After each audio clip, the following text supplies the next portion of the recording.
Hello అందరికీ, welcome to my channel. ఈరోజు మీకైతే ఒక కొత్త రెసిపీని అయితే చూపించబోతున్నాను. మీరు పిల్లలకి ఏదైనా స్పెషల్గా చేసి పెట్టాలంటే ఈ విధంగా చేసి పెట్టండి. పిల్లలైతే చాలా చాలా ఇష్టంగా తింటారు. అదేవిధంగా చాలా తక్కువ ఆయిల్తో నూనెలో డీప్ ఫ్రై చేయకుండానే వీటినైతే మనం ప్రిపేర్ చేసుకోవచ్చు. పిల్లలకైనా పెద్దలకైనా ఈ విధంగా హెల్తీగా చేసి పెట్టారంటే చాలా ఇష్టంగా తింటారు. తప్పకుండా అయితే ట్రై చేయండి. టేస్ట్ మాత్రం చాలా బాగుంటుంది. చూడండి ఎంత బాగున్నాయో, అవి చూస్తుంటేనే తినేయాలనిపిస్తుంది కదా. సో ఖచ్చితంగా అయితే ట్రై చేయండి. అన్ని ఇంట్లో ఉన్న వాటితోనే సింపుల్గా ఈ విధంగా చేసుకోండి. దీనికోసం ముందుగా స్టవ్ అయితే ఆన్ చేసుకొని ఒక కడాయిని అయితే పెట్టుకోండి. ఇందులో ఒక 1 to 2 టేబుల్ స్పూన్ వరకు ఆయిల్ని అయితే వేసుకొని, ఆయిల్ హీట్ అయిన తర్వాత 1 టేబుల్ స్పూన్ మెంతులు, 1 టేబుల్ స్పూన్ జీలకర్ర, 1 టేబుల్ స్పూన్ ఆవాలు అయితే వేసుకోండి. ఇవి కొంచెం వేగిన తర్వాత ఇందులోనే ఒక పచ్చిమిర్చిని, అదేవిధంగా ఒక రెమ్మ కరివేపాకు, అలాగే ఒక 1/2 కప్పు వరకు స్వీట్ కార్న్ గింజలను అయితే వేసుకోండి. అదేవిధంగా ఒక 2 పెద్ద సైజు ఆనియన్స్ని అయితే ఈ విధంగా పొడుగ్గా కట్ చేసుకొని వేసుకోండి. ఇప్పుడు వీటన్నిటినైతే ఈ విధంగా కలుపుకుంటూ ఫ్రై చేసుకోవాలి.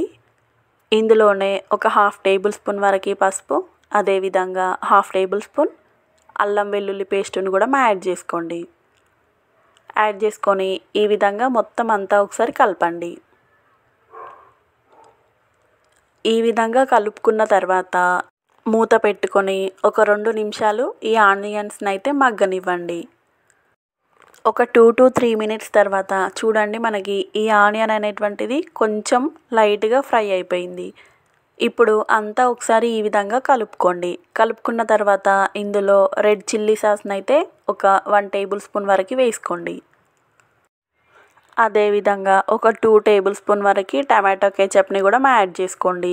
మీ దగ్గర ఇలాంటి సాస్లు ఏమీ లేకపోతే స్కిప్ చేసేయచ్చు. ఉంటే మాత్రం ఖచ్చితంగా యాడ్ చేసుకోండి. టేస్ట్ చాలా బాగుంటుంది. పిల్లలు కూడా చాలా ఇష్టంగా తింటారు. ఇందులోనే రుచికి తగినంత సాల్ట్ని కూడా యాడ్ చేసుకొని మరొక 2-3 నిమిషాలు మూత పెట్టుకున్నామంటే చూడండి, మనకి ఈ విధంగా ఫ్రై అవుతుంది. ఇప్పుడు స్టవ్ ఆఫ్ చేసి దీన్ని చల్లార్చుకోండి.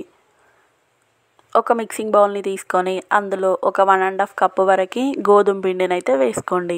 వేసుకొని ఇందులోనే రుచికి తగినంత సాల్ట్ని కూడా యాడ్ చేసుకొని ఒకసారి మొత్తం అంతా కలపండి. ఈ విధంగా కలుపుకున్న తర్వాత కొంచెం కొంచెం వాటర్ని అయితే యాడ్ చేసుకుంటూ చపాతీ పిండిలాగా అయితే కలుపుకోండి. చూడండి, మనకు ఈ విధంగా కొంచెం సాఫ్ట్గా అయితే ఉండాలి. ఇప్పుడు ఈ విధంగా రోల్ చేసుకోండి. మొత్తం అంతా ఈ విధంగా రోల్ చేసుకున్న తర్వాత అన్నీ ఒక 1 ఇంచు ఉండేలాగా అయితే చూసుకొని కట్ చేసుకోండి. చూడండి, ఈ విధంగా వీడియోలో చూపిస్తున్నట్టయితే కట్ చేసుకోండి. ఇంతవరకు మన ఛానల్ని ఎవరైనా సబ్స్క్రైబ్ చేసుకొని వాళ్ళు ఉంటే సబ్స్క్రైబ్ చేసుకోండి. అదేవిధంగా వీడియో కనుక నచ్చితే లైక్ చేయండి, షేర్ చేయండి, కామెంట్ చేయండి. ఈ విధంగా కట్ చేసుకున్న తర్వాత వీటినైతే ఈ విధంగా చేసుకోండి. చపాతీ ముద్దల్లాగా అయితే చేసుకొని కొంచెం పొడిపిండిని అయితే చల్లుకుంటూ ఇలా చేసుకోండి. మరీ చపాతీ అంత పెద్దగా కాకుండా కొంచెం పూరీ సైజులో అయితే చేసుకోండి. చేసుకున్న తర్వాత చూడండి, మనం ఇందాక ప్రిపేర్ చేసుకున్న ఈ స్టఫింగ్ని అయితే ఇందులో పెట్టుకొని ఈ కార్నర్స్ని అయితే ఈ విధంగా దగ్గరికి అనుకుంటూ వీడియోలో చూపించిన విధంగా చేయండి. ఇప్పుడు ఈ ఎక్స్ట్రా పిండిని మొత్తం తీసేయండి. తీసేసి దీన్నే మంచిగా ప్రెస్ చేసి ఈ విధంగా అనుకోండి. మరీ దీన్ని బాగా ప్రెస్ చేయకుండా మామూలుగా అయితే ఈ విధంగా పైన పైన అనండి. సేమ్ అన్నిటినీ ఇదే ప్రాసెస్లో అయితే చేసుకోండి. చూడండి, మనకి ఈ విధంగా స్టఫింగ్ అనేది బయటకు రాకుండా మంచిగా ఉండాలన్నమాట. ఇప్పుడు ఇలాంటి హోల్స్ గిన్నె అయితే ఉంటుంది కదా, అందులో మనం ప్రిపేర్ చేసుకున్న వాటిని అయితే ఈ విధంగా పెట్టుకోండి అన్నిటినీ. యాక్చువల్గా ఇది కొంచెం అయితే చిన్నగా ఉంది, కానీ నేను చేసుకున్న అయితే అన్నిటికీ సరిపోయింది. ఈ విధంగా అయితే పెట్టుకోండి. నేను ఆల్రెడీ ముందే వాటర్ని అయితే హీట్ చేసుకున్నా. చూడండి, ఈ విధంగా మరగాలన్నమాట. ఒక 2 to 3 మినిట్స్ ముందే ఈ విధంగా పెట్టుకోండి. ఇప్పుడు మరుగుతున్న వాటర్ పైన ఈ విధంగా పెట్టండి. ఈ హోల్స్ గిన్నెని దానిపైన ఈ విధంగా పెట్టుకొని దీని మీద నుండి మూతనైతే పెట్టండి. పెట్టుకొని స్టవ్ని మీడియం ఫ్లేమ్లో ఉంచి ఒక 5 to 10 మినిట్స్ అయితే వీటిని మంచిగా కుక్ అవ్వనివ్వండి. ఒక 5 to 10 మినిట్స్ అయితే ఈ విధంగా ఉంచుకుంటే సరిపోతుంది. ఇప్పుడు వీటిని అయితే తీయండి. తీసి చూడండి, మనకి ఈ విధంగా పిండి మొత్తం కుక్ అయిపోయింది. మీరు ఈ హోల్స్ బౌల్కి ఆయిల్ని కూడా అప్లై చేయాల్సిన అవసరం లేదు. చూడండి ఎంత చక్కగా మంచిగా వస్తాయి తీయడానికి కూడా అంటుకోకుండా. ఇప్పుడు స్టవ్ అయితే ఆన్ చేసుకోండి.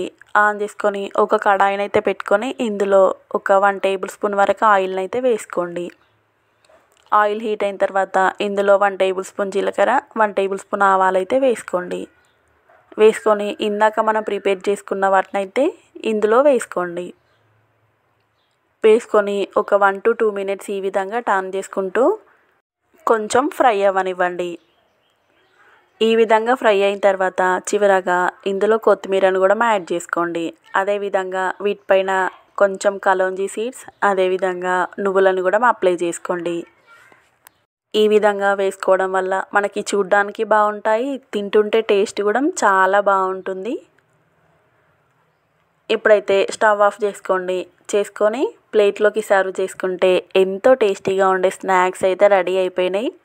టేస్ట్ మాత్రం చాలా బాగున్నాయండి. మీరు ఒక్కసారి ట్రై చేస్తే మళ్ళీ మళ్ళీ ఇదే విధంగా చేసుకుంటారు, అంత బాగుంది. చూసారు కదా, చాలా తక్కువ ఆయిల్తో డీప్ ఫ్రై చేయకుండానే మనమైతే ఈ స్నాక్స్ని ప్రిపేర్ చేసుకున్నాము. స్టఫింగ్ కూడా చూడండి ఎంత బాగుందో, మంచిగా ఫ్రై అయిపోయింది. పిల్లలకైతే హెల్తీగా ఈ విధంగా అయితే చేసి పెట్టండి. అలాగే మరెన్నో మంచి వీడియోస్ కోసం మన ఛానల్ని అయితే సబ్స్క్రైబ్ చేసుకోండి. Thank you for watching.